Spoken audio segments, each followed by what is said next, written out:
welcome to the Wheeler Centre. This is Question Time. I'm Madeleine Morris, and we are talking about the new puberty today, because it just seems to be getting harder, doesn't it? It's always been hard, but it does seem to be getting a lot harder. And a large-scale Australian study recently found that it's getting earlier. So now 1 in 4 Australian girls are developing breasts by the age of 8 to 9, and 1 in 5 Australian boys are showing signs of puberty at that same age. So this is real, it is happening. There are lots of reasons for it, and we'll talk about that tonight. But it's also coinciding with a huge increase in the level of stress that teenagers are under. Obviously with social media and the internet, gone are the halcyon days when parents just used to have to worry about teenagers not getting pregnant and crashing the family car when they were drunk. All those glory days. Now there's a lot more to worry about. There's access to porn, there's bullying, there's the impact of social media and on body image, eating disorders, mental illness and anxiety, which is increasing. So look, it is tough, and it is starting earlier and it's going longer. And one of the things that you might like to talk about tonight is not just why that's happening, but also how we're dealing with it as a society, and schools, parents, governments, neighbours, how we are doing in actually helping children hit these milestones earlier and cope with all of the stresses that is. And if the Safe Schools controversy has taught us anything, it's that large sections of society still appear to be quite squeamish about children learning anything other than straight up hetero birds and bees at a late primary school age. Is that good enough? Is that actually helpful? What should we do if not? So we do have a really stellar cast here tonight of people who know a huge amount about this, which is fantastic. And before I introduce them, I just want to remind you that this is not a panel discussion.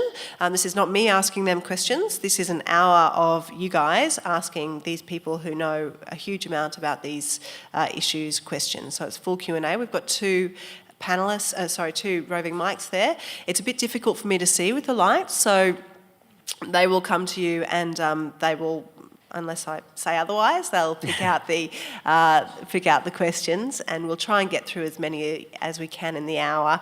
And my tip is always to get your questions in early, because there's always a mad rush at the end, and you don't want to go home feeling frustrated because you didn't get your question asked. So let me introduce the panel tonight. I'll start with Amanda, because her new book, The New Puberty, is the title of today's question time.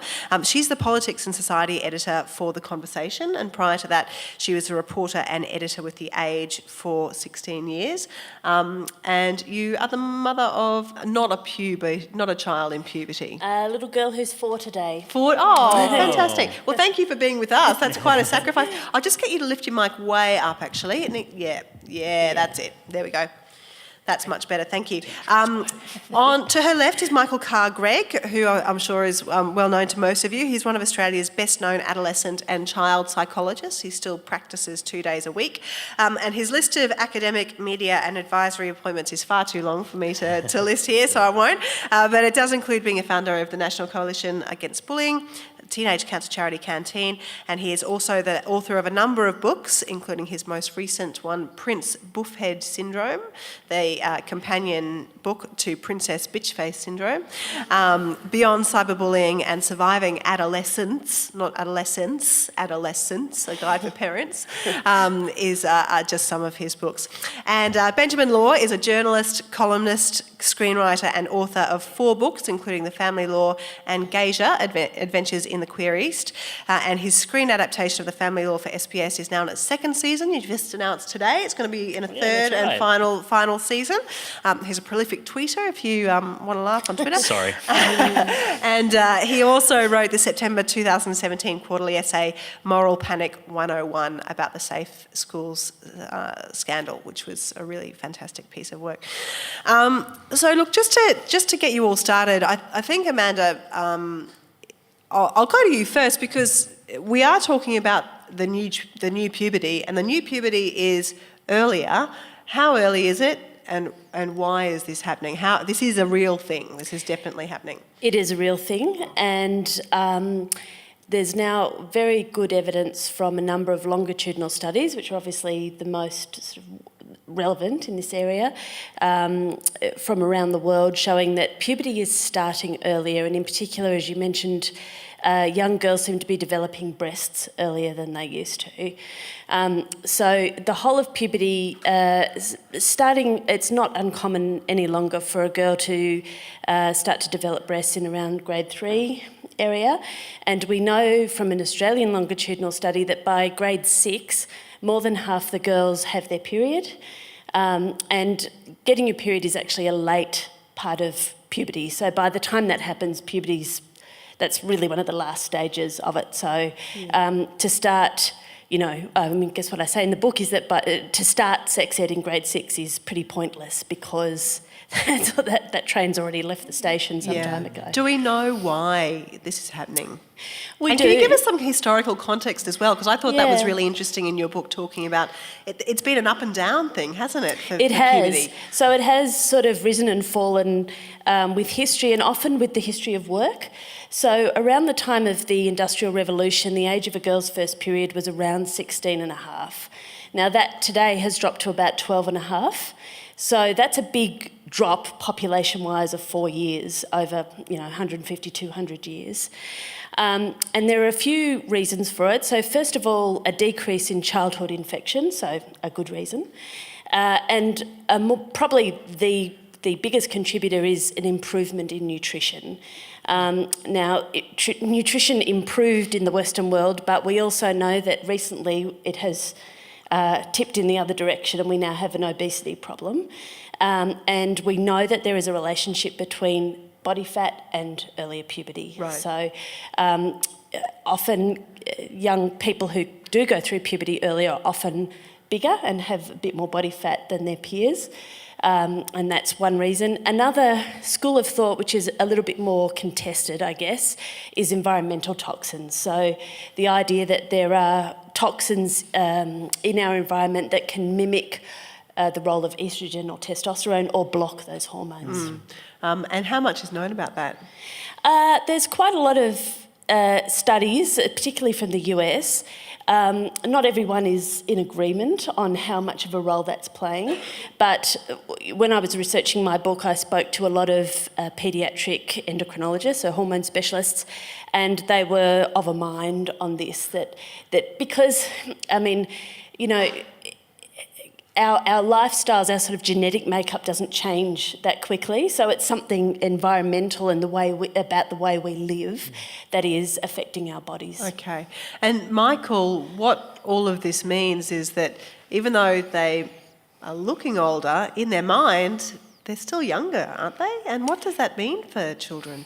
We talk about something in psychology called developmental compression, which means their physical bodies are racing ahead of their psychological development.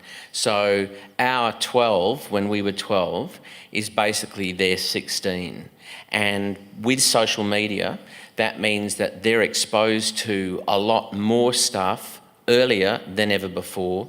But the big difficulty is the expectations, because we're quite a judgmental society. And if you've got a young woman who is chronologically 12 but looks 16, she's going to be related to as a 16-year-old. She'll have to put up with quite a lot of the good but mostly the bad parts of that. And she often doesn't have the psychological equipment to manage that. And this is, for me, a clarion call to parents to really get on with building social and emotional competencies much earlier, and also to schools to start looking at, well, shouldn't we be teaching these kids conflict resolution, anger management, problem solving, decision making, all of these skills which we know are crucial for resilience long term. And so you see now that as being a fundamental life coping, well, there are several skills, coping with life skills that need to be instilled as a result of this earlier onset of puberty. Yeah, far more important than a lot of the stuff they teach at school. I mean, I don't know if you remember when you were at school, but I remember receiving hours and hours of instruction on the tundra, I never went there. It's not something I've ever used. This stuff would have been far more useful. I spent a lot of time mapping, drawing maps of Vasco da Gama, Yes, and yes. were strangely never used in my lifetime. Amazing. Okay, and you, and I mean, how? Just give us a little rating system of how you think governments and schools are actually doing in that. Some are doing much better than others. It's varied. I mean, the thing that you have to understand is the psychological problems we're having. 1 in 7 primary school kids have a DSM diagnosis now. 1 in 4 DSM being the Diagnostical Statistical Manual by the American Psychiatric Association. Okay. So we're talking about a serious mental illness. Yep. We're talking about 1 in 5 teenage girls self-harming on a regular basis, and we're talking about young women having the highest suicide rate for 10 years. So the collateral damage of this stuff is clear. And don't start me on Ben's area of, God help me if you happen to also be same-sex attracted Yeah. or transgender. That just adds layers and layers of complexity. So let's talk about that, Ben, Good because segue. Thanks. Thank you very much. You're doing my job for me. So obviously, this has been a particularly heated time over the last couple of months to be gay or same-sex attracted anyone, let alone teenagers. Just in terms of puberty hitting earlier, that presumably means that gay kids and trans kids are feeling those attractions earlier, and how does that work? I mean, it's difficult enough to sort of come out anyway. How does that work? Well, from what I'm not across the physiological development in terms of when it registers for kids, whether they think whether they feel same-sex attracted earlier or later or any of that stuff. But in terms of gender variance or gender questioning children, a lot of the people who work in this field, and given it is an emerging field, but if you talk to people who have spent their entire careers and written their PhDs about it and spent the last decade simply looking at gender variant or gender questioning children, these are kids who aren't just dressing up in the clothes of the opposite sex. They may be doing that, but they also are expressing, even before they have any concept of what being transgender is, they're basically expressing from a really, really young age that they're not a boy or they're not a girl. They are not what the people around them assume they are. And that can start at a really, really young age. And sometimes... As in like 4, right? Yeah, sometimes it manifests as proper gender dysphoria. Sometimes it manifests as acute distress as well if they're not in an environment or not in a home environment that is supportive of their ability to express their gender as they will. So a lot of the conversation around safe schools and boys wearing girls' uniforms, and are we simply confusing kids? Granted, there are some kids who may be experimenting or playing with gender and are happy to do that, and they are not transgender and they may not have gender dysphoria.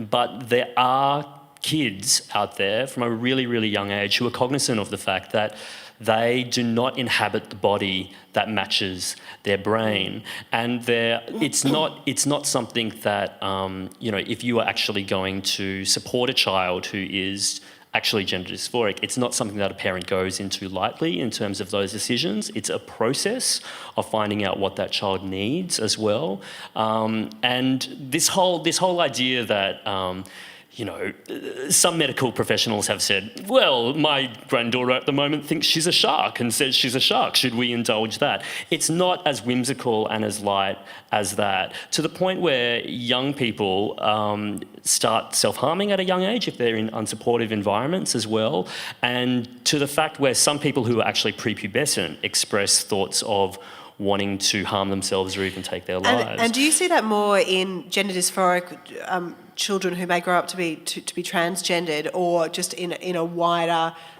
identity of queer, which might be gay? Like when do you actually, is it more acute for those kids who will end up being trans than gay kids, or how does that work? I think it's no secret that within the LGBTIQ community, there are a lot of letters in that acronym, and in terms of social acceptance and social progress and rights, we don't feel that progress at the same time as everyone else. There are minorities within minority communities, and within the LGBTI community, transgender people, intersex people, and gender variant, non-binary people, they are definitely a much smaller minority. In terms of the figures that we've got, it's estimated, and there have been some really interesting recent German and New Zealand studies that involve thousands of young school-aged people. And what they found is that you'll get roughly 1 in 11 people saying that they don't identify as cisgender, which is your body and your mind kind of has a social and gender match. So I'm a cisgender person, and 1 in 11 people wouldn't necessarily see themselves as opposite sex attracted, or they're questioning. So 1 in 11 young people are LGBTIQ, and within that you've probably got roughly 1 in 100 kids who are gender variant in some way. They might be transgender, they might be gender non-binary, they might be questioning their gender as well. But it means that in any decent-sized school, every teacher, every staff member will encounter a transgender child. I can see you nodding a lot there, Michael. Something that I mean, it's so wonderful to hear that come out and no one jumping up and down and going, that's absolute crap, you know. There might be people. Is there anyone jumping up and down saying that's absolute crap? You're doing it on the inside. No. Feel free if you are, and put your hand up, and we can throw open the question. Let's throw open the floor to some questions anyway. Who wants to start? I was just interested. I'm a mum. I'm also a lesbian, and I'm also a grandmother to 2 young girls. They're 5 and 4. And I noticed you talked about the early puberty, about budding breasts and so forth. So is it more prevalent in girls than boys? Yes, it is. Girls start to develop about a year earlier than boys anyway, 1 to 2 years earlier anyway. And I mean, the thing about boys is that unfortunately we don't have very good data on boys because their development is harder to measure. So breast budding, breast development and the onset of a period is a sort of an easier thing to measure. For boys, the first sort of signs of puberty are things like testicular volume increasing, pubic hair coming on. Those things are really difficult to assess and also to ask young people about. So we don't have as good data for boys, but generally speaking, yes, girls will go through puberty 1 to 2 years before boys. And they do seem to be particularly affected by earlier puberty as well.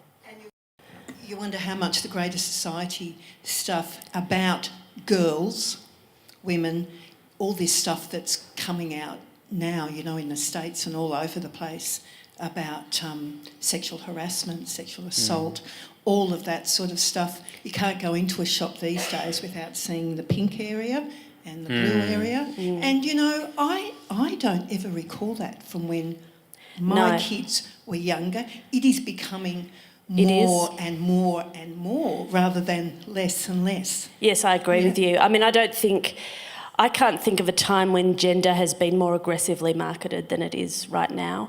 And, you know, with my little girl, you know, it's so hard to get her away from the pink princesses, ponies, butterflies, and the boys, it's the dinosaurs, buildings, trucks, whatever. It's pervasive, and it's very, very hard to swim against that tide. Can I just ask you something, just to clarify something that you said before? When we were talking about the reasons why young women, especially girls, have this early onset of puberty, it kind of sounded like, you know, when I've heard of this phenomena, people say, oh, well, it's the chicken or something like that. But hormones in the chicken? Yeah, that's right. But it sounds like it's actually a sign of more robust social health. Is that the case? Like, because you said fewer childhood infections, like an earlier onset of puberty is a sign of more broad, widespread health. Well, initially it was because we became much healthier. We got taller, we became healthier, fewer kids died in childhood because we're better at treating, you know, medically. But what's tipped us in the other direction is obesity. Right. And that has brought with it a new set of problems for us, really. I just wanted to ask Ben, sorry, it's the Apple Watch. I just want to ask Ben, my experience with transgender kids is that puberty is terrifying to them. Yeah. And therefore, I was wondering whether the early onset of puberty might pose additional problems in the future. It's such a good point, and it's not something that I had considered because but when younger people are going through puberty, obviously we're going to have all these developmental changes, and there's kind of standard practice for the last 10 years at least, and the Europeans kind of started it, is to simply start administering puberty blockers if they need them, because they're largely a reversible treatment. That simply arrests those changes. So you've got time on your hands. The next stage, so that's roughly called stage 1 of treatment for kids who have been diagnosed with gender dysphoria, which again, I want to reiterate, is a process, and there are lots of kind of checks and balances. It's kind of a gauntlet of things to demonstrate that you actually do have legitimate gender dysphoria. The next stage is non-reversible, so that would be stage 2 treatment, which is the administration of hormones, so estrogen, testosterone, and those things are irreversible. They can have effects on reproduction, obviously, and all of that stuff. The thing is, in Australia, though, there's been so much kind of hand-wringing about the idea of wrong diagnoses, of children being left in the hands of untoward medical professionals who will just do what children say and believe whatever they tell them. But in terms of comparative, so-called Western countries, we are the country that makes it the most difficult for young people to access the medical treatment they need if they are transgender. We're the only country that makes young people go to the courts to prove their medical diagnosis and to get their access. Just to return to your question about if it starts younger, that would be something that would really distress people, especially for transgender girls, transgender women. There are a few things that are really hard to, almost pretty much impossible to claim back once puberty starts. So the development of your Adam's apple, the lowering of your voice, a lot of trans women who medically transition later in life, that's a really, you can't suddenly heighten your voice naturally to the point where if you meet a trans woman and they've got a very, say, convincing, passing, which is a problematic term, voice, they probably would have taken a lot of speech therapy to get to that point. Hair needs to be lasered off and all that sort of stuff as well. If you are a transgender guy, the development of breasts can be really, really distressing as well. Just to move on to a broader gay community in terms of the impact of earlier puberty. I mean, Michael, in your practice, with children hitting puberty more early, gay teenagers, what is the effect of that? And how do they cope with that, especially if they're not getting any sex education about being gay, full stop, and then about sex and how to deal with that. My experience of young gay men and women is that they've known for an awful long time. So they know it's before puberty. Independent of puberty. Yeah. And two of my absolutely best friends, one's a lesbian, one's a gay guy, they actually knew, they reckon at 3, exactly what their orientation was. They knew who they loved. And for them, the puberty was just completely irrelevant. This is just a natural part of growing up. The big issue for them was not living 2 lives, and the great tension was, can I come out to my parents and will they still love me? And those are still the big issues for young people. I'd love to say that it's easier now for my clients than it was 20 years ago, but it's really not. Right. And I think with the same-sex marriage bill, there's a part of me that dreads tomorrow, particularly the impact. I'm really interested in all of your opinions as to whether or not you feel that if it is 60-40, is that going to be affirming enough for those young people, or is it still going to be, do you think, problematic? We were talking a little bit about this backstage before, and I was saying that in the early days of this kind of same-sex marriage postal vox pop, because, like surveys are statistically accurate, and it's not a vote because votes are binding and plebiscites are mandatory, so I'm calling it vox pop. But in the early days of the vox pop being announced, there was like a huge resistance from the LGBTIQ community to the point where I reckon for the first 48, 78, 72 hours, a lot of us were saying, well, screw it, we'll boycott it. And then we came around because we realised that the optics of a no vote really avalanching and getting a lot of support would have just been so hideous to young people because, not understanding the political complexities of and nuances of how this came to be. It's basically asking, they'll see it as Australia has been asked, do you support same-sex marriage? Implicit in that is, do you support the rights of same-sex attracted people?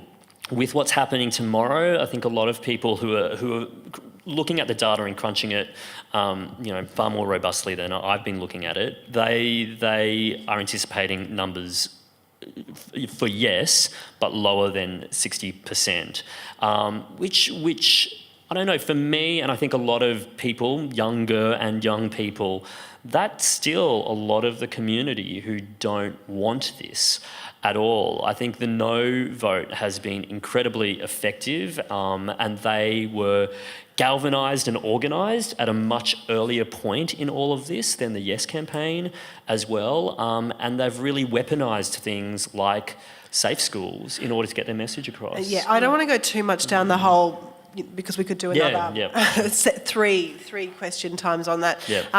But the question of how that has affected, I think, not just gay teenagers, but also straight teenagers is very interesting because it has put and I will go to a question, I know there's one right down the back and we'll get to you. The question, it has just made sexuality and marriage and being gay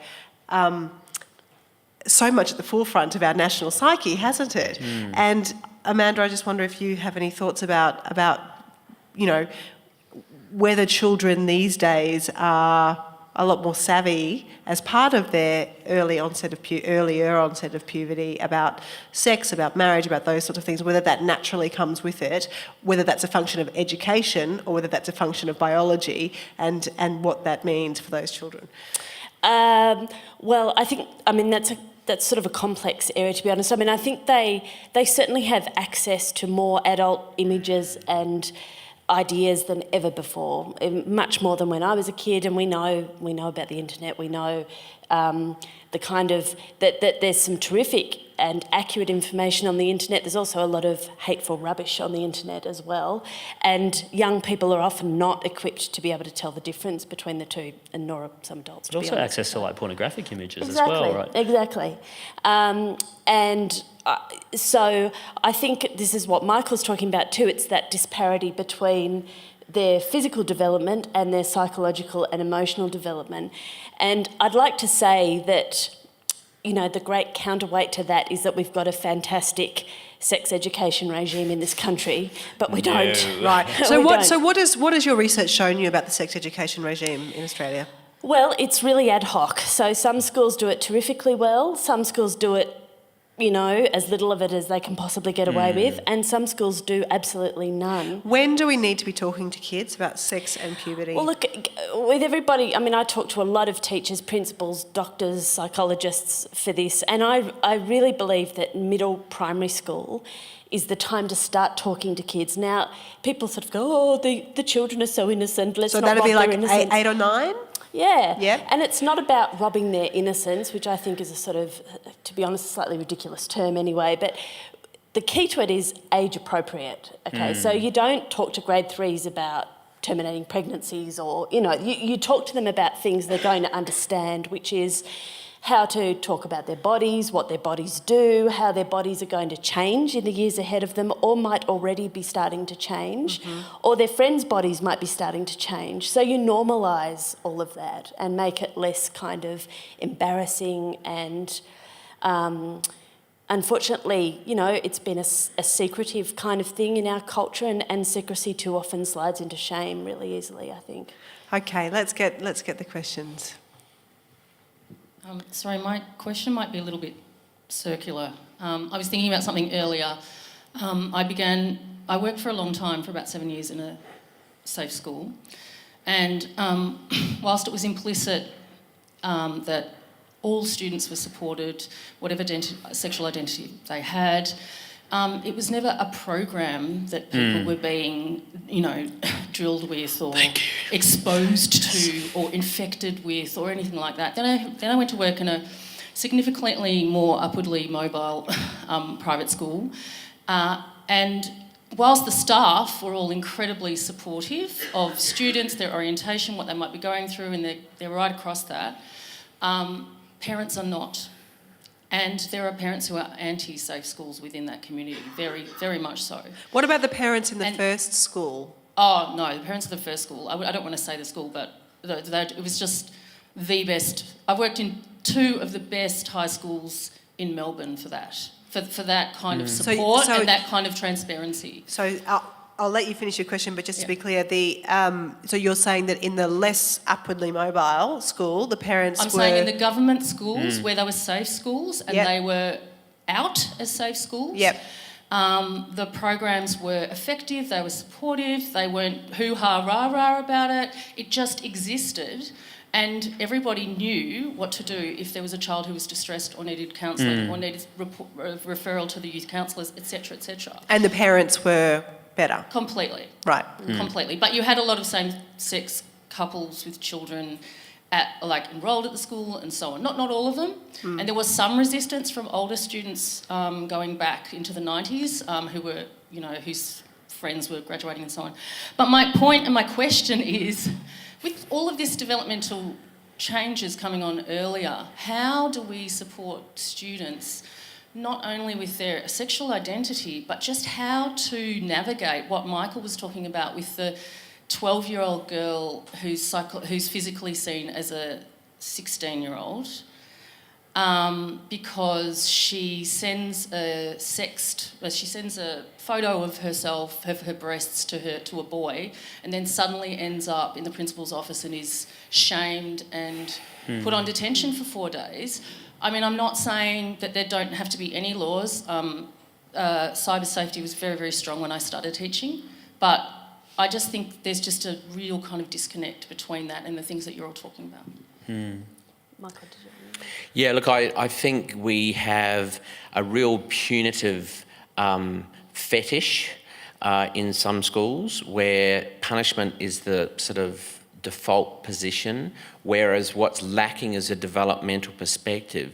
It's always baffled me that you get a little boy who takes a picture of his genitals with his iPads and he sends that to a mate and suddenly he's in the same category as a convicted pedophile. That's just bizarre.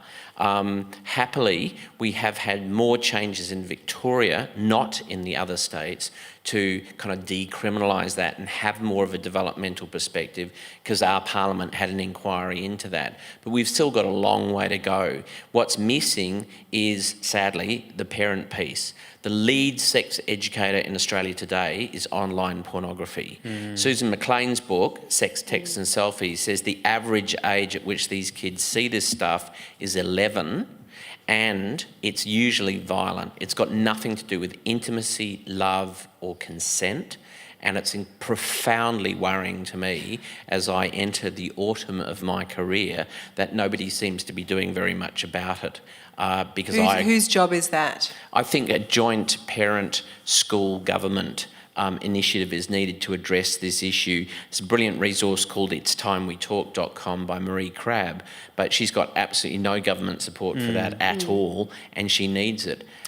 And correct me if I'm wrong, but I think, is it that same research that shows that that early consumption of pornography, which like by and large nowadays is so violent and graphic, that really does affect young people's first sexual experiences as well? Profoundly. And it also perpetuates gender stereotypes, racial stereotypes, and of course GLBTIQ just goes to town. Yep. So it worries me that I'm meeting and had a conversation with 2 psychologists at a Sydney private Catholic girls' school about 6 weeks ago, and what those 2 young women told me their students were up to in year 8 and 9 took my breath away. What was it?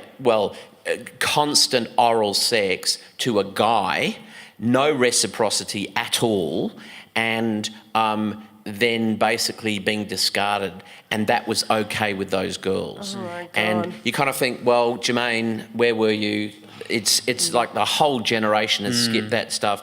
And it really, I actually grew up in that suburb, so I remember what it was like. And I have to tell you, I think we treated our partners with a great deal more respect back then. So I'm worried about the online pornography. 1 in 3 websites are porn. There's a new website every second. So they're well over 1 billion now. So, Michael and Amanda, I mean, you both, to me, as a parent, this sounds like an emergency. Is this treated as an emergency by any level of government in your experience? No. And look, governments have consistently let us all down on this. They've shied away from it. They don't want to touch it. It's a bit controversial. Conservatives arc up about it, as we've seen with safe schools.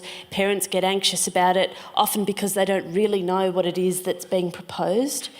In the UK earlier this year, which, as you all know, also has a Conservative government, they took the step to making sex education compulsory in all schools because they acknowledged in this that times have changed, basically, and puberty has changed, and sex education needs to change with it. Here we have really let young people down. It's still the case that a kid in WA or Queensland can go through their entire schooling without having a single sex ed class. You're kidding. Not a single one. So God knows where they're... You hate to think, really, where they're learning about sex. As a and Queenslander, development. this doesn't surprise me. I told the story at Amanda's marvellous book launch about a client I had who was 14, who looked me in the eye and told me absolutely that you could not get pregnant if you had a Band-Aid over your belly button. Wow. And this was a few years ago. Now, that is not a contraceptive technique I've ever heard of. In Queensland it is. That explains it. I'm also from Queensland, so I'm allowed to say that. Did that answer your question? Yeah, in principle. I mean, I think I'm, mortally wounded, I suppose, because 2 children I know, one who goes to a very, supportive inner city school, and my best friend's child who goes to a school in Sydney, have both been targeted by the law for transgressions that are seen to be punishable, and they've been shamed and so on. And I've just been absolutely shocked. And I don't think there doesn't need to be any kind of regulation around this, but I just think there's a hysteria around what we're doing to kids, given that they've got all this exposure to this stuff all the time. Okay. There is a mild kind of crucible vibe going on when we talk about sex education, I think, in Australia, and with safe schools. And correct me if I'm wrong, because the way that I've kind of researched it, it really was not focused. It was not so much a program for children, it was equipping teachers to make sure that they felt confident and equipped. I think one of the things that we've done very successfully is warp so many messages, whether it's about sex education or safe schools, which is not sex education, by the way. It's essentially teacher support and training if they want it. And you just see one of the problems I found with writing the quarterly essay is that both supporters and people who were against safe schools, both sides didn't really know what it was. And the more that you talk to teachers and principals, you're like, oh, I thought I supported this program myself, but that was not my idea of it. Yeah. So in the first instance, we have so much misinformation in the first place that to even have a conversation in good faith about any initiatives that we'd want to bring into school, about what requirements are already baked into the Australian curriculum as well, that needs to be cleared up. And it's, I wrote a quarterly essay about it, but even beyond that, the misinformation gets so much traction, and it's deeply frustrating because which is not accidental. Which is not accidental. we need to make clear. And the quarterly essay really is I found it I'm in the media. I found it incredibly instructive, actually, about what actually the Safe Schools program I didn't was know about. before I started I'd never heard writing of it I was until just I so confused. Yeah, well. Yes, well, if you don't want to be confused, you can buy it later. Okay, next question. Thank you. Given that there's a lot to worry about, how do we make it seem normal and almost like it could be slightly fun going through puberty and growing up for the parents of kids currently experiencing it? Is that you, can I ask? I've got 2 girls, 12 and 14, and we're trying to make it seem like it's All good a times. natural part of Can life. Don't want to gloss over all the issues at all, but don't want to scare them either. So can I, before we go to the panel, how are you doing that? We're talking about a lot of things. We're questioning everything they read or see. We're trying to limit, to some extent, internet use. But I'm trying to get them to be able to do their own checks and balances. So I don't want to be monitoring them all the time, but I want them to know that they need to monitor themselves. But it's trying to pick how as I said, they look physically older than they mentally are. So. And how do you think it's going? Pretty well, but I worry that the world around them seems scary, and I sometimes feel like as a parent I'm trying to take the pressure off that and go, you can do it, you can get through to the other side. There's lots of lovely grown-up people who make it seem worth going through, but when I'm listening to all of this, I'm thinking, boy, it's a minefield, so tips would be great. You go first. Well, Michael would be better with the actual tips, but I think one of the things that from what you're saying, that you're doing really well is talking to kids about it. I mean, I think that's one of the really key things that we can do with our kids right from a young age, and talking to them in an age-appropriate way about, their bodies, and about not just their bodies. Puberty is not just about the physical changes. It's about relationships in the broadest sense of the term, how you deal with other people, about consent. So when, saying what you like and what you don't like, and being assertive about that. So I think that's a really great thing to do. From talking to a lot of experts in the area, and again, obviously defer to Michael in this, but I think those families where there are open conversations and where kids feel like they can ask their parents anything are the ones where that have a smoother path through puberty. And it doesn't have to be bad. I mean, we're kind of looking, I guess, at a population level rather than at young people within each family. And I think we all sort of go, oh, teenagers, oh my God, we just have to get through this. And that's been part of our problem with puberty, is that we just don't want to talk about it. We just want to get through it, get to the other side, and hope to God that everybody's okay. But it can be a lot. I think it can be a lot better than that. Yeah, I mean, I agree with all of that. I think I very rarely recommend books I don't write, but I will make an exception. Kaz Cook's Girl Stuff for 8 to 12-year-olds, just a sensational book. That woman needs to be deified. I think the work that she does in this area is just phenomenal. I don't know of a greater talent worldwide than Kaz. She's an Australian treasure. Reading those books does make it fun. Her Real Gorgeous, which I read when I was still quite a young psychologist, taught me to love my thighs. And I often say that to my partner, I'm in love with these thighs. And she sort of looks at me sadly. But I think the thing that I would say to you is it doesn't have to be all gloom, doom and despondency. The difficulty is once your child gets to primary and secondary school, you've got a third parent. And that's what they're saying in the schoolyard and, of course, social media. So there are going to be thousands of voices in your kids' ears. You have to make sure yours is the loudest. Talking is vital. I've got this thing that I talk about 8 minutes a day. So spend at least 8 minutes a day sitting with your daughter, asking her how her day went, what her concerns are, and most importantly, paraphrasing back to her what she has said to you. You don't have a device on you, you are there just for her. And if you do that every day, that little girl will grow up feeling safe, feeling valued, feeling listened to, and you will equip her through the literature that you put in front of her, maybe even some of the videos that you show her, with the skills, the knowledge and the strategies that she needs to get through. But it is tough. The key to her well-being is actually not being good looking, not having lots of money, not having more good life experiences than bad. The key is peers. And if you can arrange for her to have a set of pro-social peers, people who have different ideas, aren't afraid to express them, are basically representative of the sort of values and attitudes and beliefs that you have, that's going to be the greatest insurance policy you have. So you need to be on your child's social circle, aware of who those children are, what they're saying, what they're doing. Far too many parents don't know where their kids are or what they're doing or who they're with.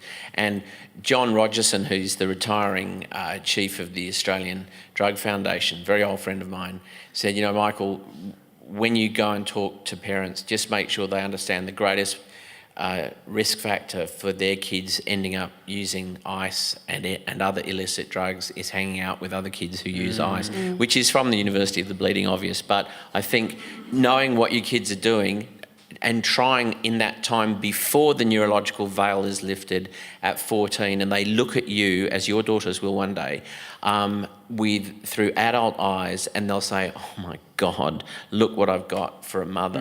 And As in a bad or a good way? in a bad way. In a bad way. You're embarrassing. You're yeah. embarrassing. You're old. Your clothes are terrible. Yeah. And man, she's 6, and I get some of that already. It's happening. Okay. Like, seriously. Sass. Oh yeah, sass is big time. Sass. Can I just add? I mean, I'm not a parent and I'm not an expert, but I do have a mother who is very frank and overshares, and I write about her a lot, and there's a TV character based on her, but from day one, there was no mystery about anything. There was no question that we couldn't ask. And we were the kind of the household, like, and this is really interesting, like growing up in a conservative surfing town in Queensland, but she was the kind of the mum where if there was kind of like something sexy on SBS, like by the time we were like in our early teens, it's just like, oh my God, kids, you should check this out. It's hilarious. And it's kind of like, looking back, I think a lot of people are shocked, but because there was an environment where, you know, it was spoken with frankly.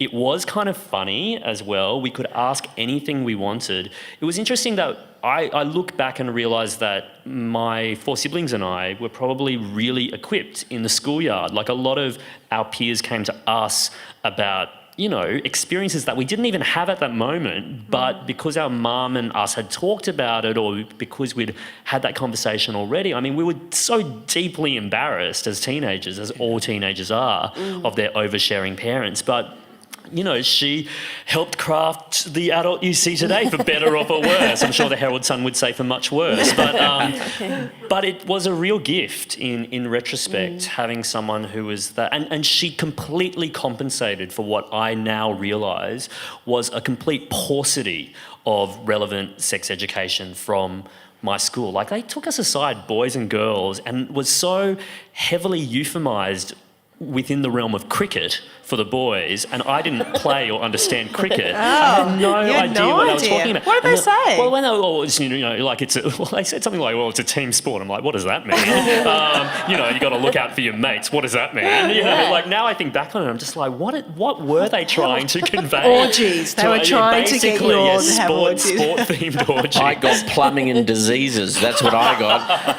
Plumbing. Yeah. That's Not good. I don't even know what it is. Yeah.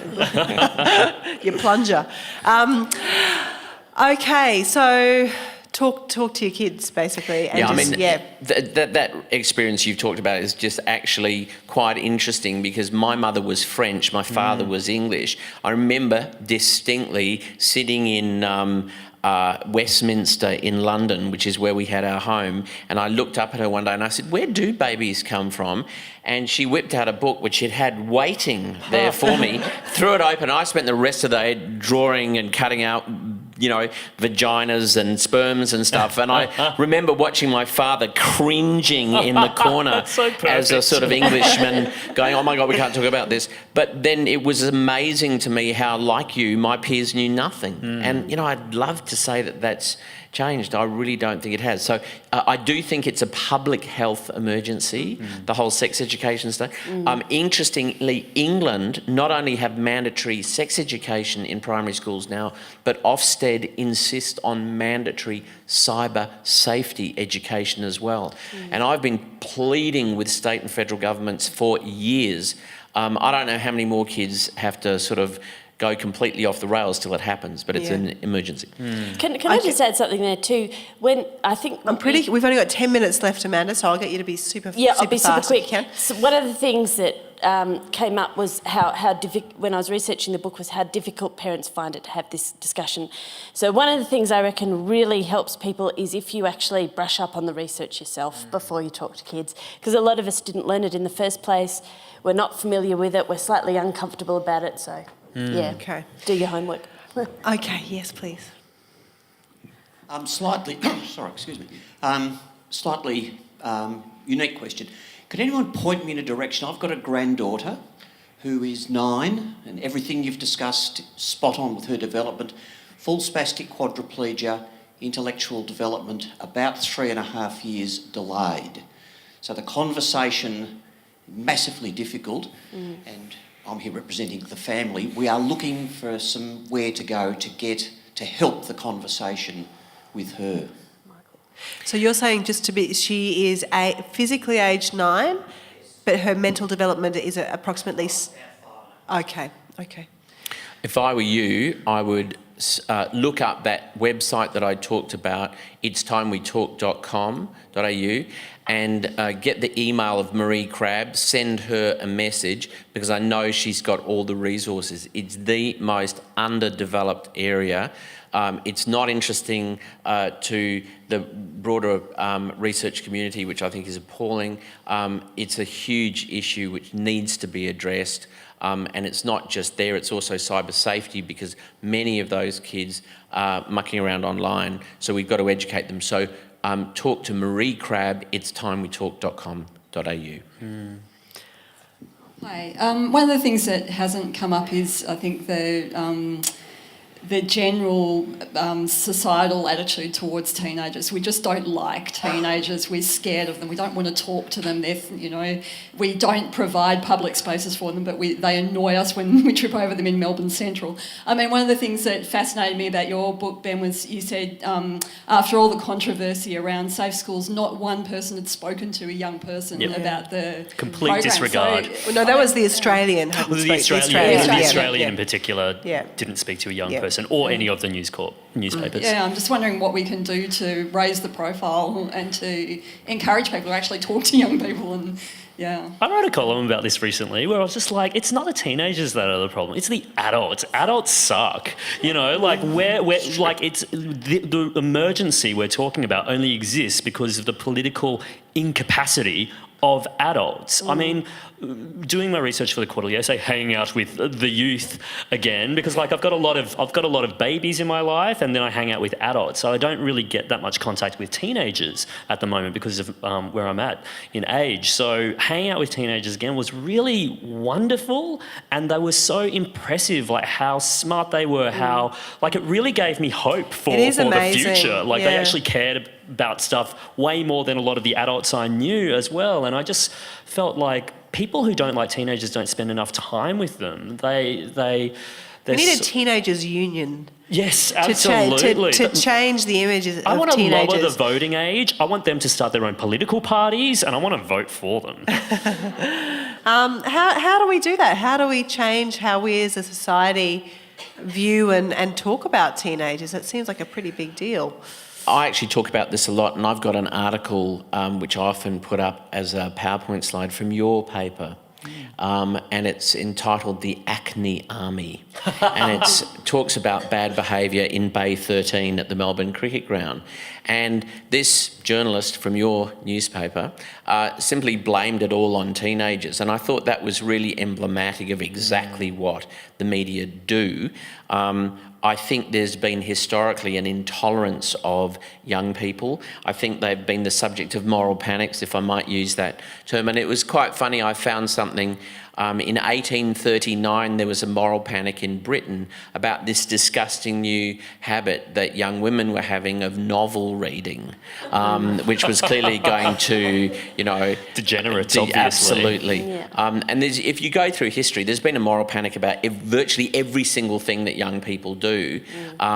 So I think it's almost generational that the older generation disapproves of the younger generation and bags them out. I don't know that you can change that, but if you wanted to start somewhere, we could start with your colleagues in the media, Amanda. Yes, I'll get onto them, Michael. I do think what Michael's saying is correct. One of the things that happens to us as we get older is that even on a very unconscious level, we start to worry about our own irrelevance impending, and I think one of the natural reactions to that is to disapprove of young people because they're what we're not anymore. Yeah, fresh Sad but face, true. all the collagen in their faces, I hate them. Damn their wrinkle-free lives. Yes, exactly. Yes, please. Hi, I'm a family lawyer and I've got 4 teenage children, and the thing I notice with a lot of Actual teenagers. yeah. Okay. We're gonna give an extra 10 minutes for you all to ask questions of all of us. The thing I notice both with my clients and with friends and things is there's this desire to protect children, protect them from the internet, protect them from all this stuff, and then they wrap them in cotton wool, don't give them responsibility, try to make life really, really easy for them, don't have these discussions with them because they just want to, protect them from everything that's out there. And I don't know if that's really helping kids at all. Well, can I ask your children, if you don't mind? I don't. What have you made of what your mum has just said? Any of you? You don't have to if you don't want to, of course. But I would be really interested to hear what you make of what your mum has just said, and also of what you've heard of the discussion tonight. Do you feel like society has this attitude where everyone's overprotective of you? I don't know if they'd argue that I was overprotective of them, so I'm probably the opposite type of mum. Do you want to go? You don't have to if you don't. Hi. I say that it's true for overall in society. I would not say it's true in our family. But, I mean, the high school that I went to, I'm just a year out of, a lot of the kids that I met there were very protected. And I didn't really understand it because Mum has never really protected us from... you know what I mean? She's never protected us from, the insignificant kind of things, which is, stopping us from asking questions about ourselves. Yeah, and I guess there's a difference between protected and sheltered, right? Yeah. Like, did you feel like a lot of your friends were sheltered from stuff that you kind of felt more equipped with? Yeah, I think also, I mean, we've not come from like a great background, as you'd say. Well, like my parents, they got divorced when I was like 10 or something, and it wasn't great. So I feel like we weren't particularly sheltered from the harshness of the world from the start. So I can't really say if I've noticed a difference because it's kind of been this way for a while. Can I just take it back to where we started, which is talking about the new puberty and earlier puberty and a much more high-stress puberty, as we perceive it as adults, and if any of you there would like to speak to that, about whether that's been your experience or is currently your experience, or if we're just getting it all wrong. Again, please don't feel pressured, but if there's anyone, if you've just been sitting there going, these people have no idea what they're talking about, I'd love to hear it. No? You can totally sledge us, that's fine. Just pass you up. Okay. Yeah, totally get it. Because we'll just going back to your original question, I just wonder if there is there's so much emphasis on protection, whereas I feel like we don't talk about equipping young people with the tools they need. Like, for instance, of course we don't want them to see these horrible images that can be freely accessed on the internet, but surely we've got to make them literate about what they're seeing in case the inevitable happens and they do get exposed to it, right? Sure, absolutely. There is a tendency to wussify, if I might use that word, the entire generation. I've railed at schools that have banned somersaults and cartwheels. I've railed at schools that have banned best friends, because if you have a best friend, you might break up and then you'd be sad, and that's never experience you're going to have in life, so why would you have it allowed at school? I mean, seriously, there is a tendency to worship at the altar of occupational health and safety, and I think we do. I do think we reduce the resilience of our young people. I'm in total agreement with you. And I think the great thing about itstimewetalk.com.au is it does, in fact, address those issues. It doesn't shy away from them. Age-appropriate, compulsory sexuality education. We can't stop pornography, we can't stop the internet, and we don't want to. There's a lot of good things about the internet. Sex ed is the antidote. Final word from you, Ben. I also think that we can, like I think you said before, educate ourselves more as well. Like, for instance, one of my favourite things that the ABC is putting out at the moment is a podcast called Ladies We Need to Talk. I'm not the demographic for it, but it's a lot of women talking about stuff that they feel that they should have talked about years ago and didn't. A lot of it is to do with sex and sexuality. A lot of it is to do with parenthood as well. And I just kind of realised that in my mid-30s, there are still some things that I don't know about sex and sexuality as well that you know, younger people might already know or need to know, and we need to be there for them and be equipped to equip them. It's a long journey, isn't it? It's a long journey, and a long and difficult, but hopefully joyous at sometimes journey as well. So look, all of our panellists all have books out. I also have my book out, just down for sale at the back. Probably not so much the demographic that we're talking about, but I'm sure that they'll be happy to sign if you wanted to purchase any of their books. Down there. Thank you for your thoughtful questions, and thank you for coming out and, as I said, forsaking the rosé for an extra hour. And thank you very much to our panellists tonight, Ben Law, Michael Carr-Gregg and Amanda Dunn. Thank you, Madeleine Morris. Visit wheelercentre.com for the best in books, writing and ideas from Melbourne, Australia and the world.